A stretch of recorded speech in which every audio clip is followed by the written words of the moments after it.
Welcome back to Stone to Moon. Open your history textbooks, and they will tell you a very specific date, 1492. They will tell you that Christopher Columbus sailed the ocean blue and discovered the Americas.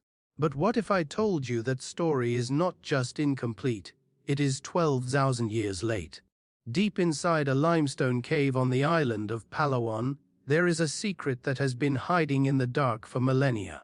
It is a discovery so profound that it forces us to rewrite the timeline of human history. We aren't talking about Vikings, and we aren't talking about the Chinese treasure fleets.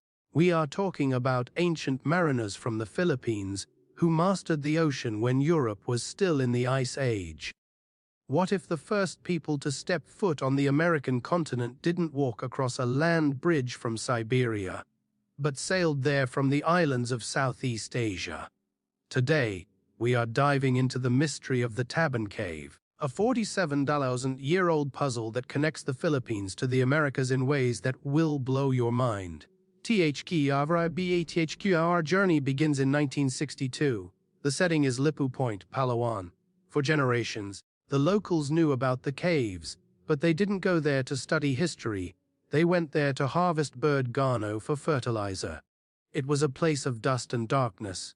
But Dr. Robert Fox, an American anthropologist with the National Museum of the Philippines, suspected something else was buried beneath the bird droppings. His team began to dig. They brushed away centuries of dirt, expecting to find maybe a few pottery shards or a stray animal bone. Instead, they hit the archaeological jackpot. On May 28, 1962, a brush hit something hard. It wasn't a rock, it was a fossilized skull cap. When they sent this fragment for dating, the results sent a shockwave through the scientific community. The bone was approximately 47,000 years old. To put that in perspective, the Great Pyramids of Egypt are 500 years old. This Filipino skull is 10 times older than the pyramids. They named him Tabon Man. Taimpo Sasibel Voide, but the age of the skull isn't the most shocking part. The shocking part is where it was found.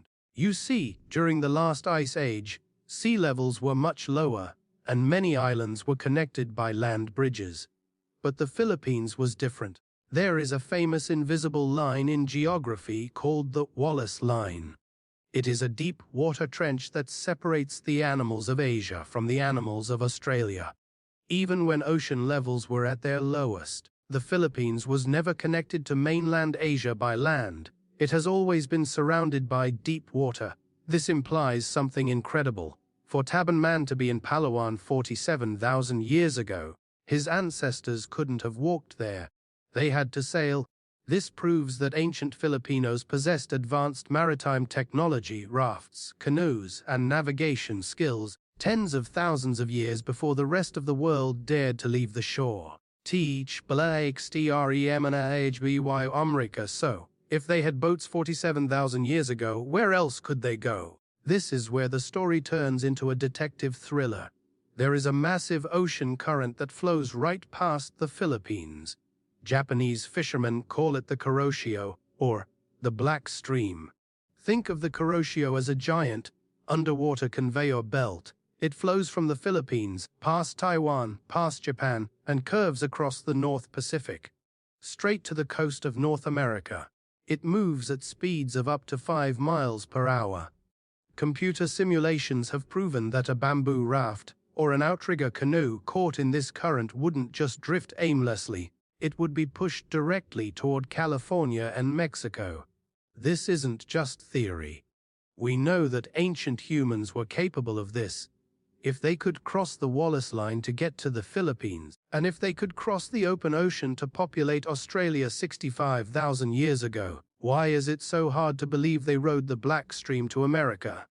DNA BMBCL. For decades, we were told the Bering Strait theory, that humans only walked to America from Siberia through ice-free corridors about 13,000 years ago. But that theory is collapsing. Archaeologists are now finding sites in the Americas, like Monte Verde in Chile and White Sands in New Mexico, that are far too old to fit the land bridge timeline. Some of these sites date back 23,000 years or more. If the land route was blocked by massive ice sheets, how did they get there? The answer is the coast. And then, there is the DNA. Modern genetics has dropped a bombshell. Scientists have found traces of Denisovan DNA in Native American populations. Denisovans were an archaic human species that lived in Asia.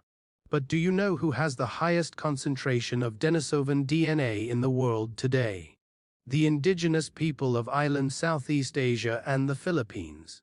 This genetic breadcrumb trail suggests that the ancestors of Native Americans didn't just come from Siberia. Some of them may have ancestral roots in the islands of the Pacific. The artificites, the Tabon Cave complex wasn't just a tomb, it was a factory.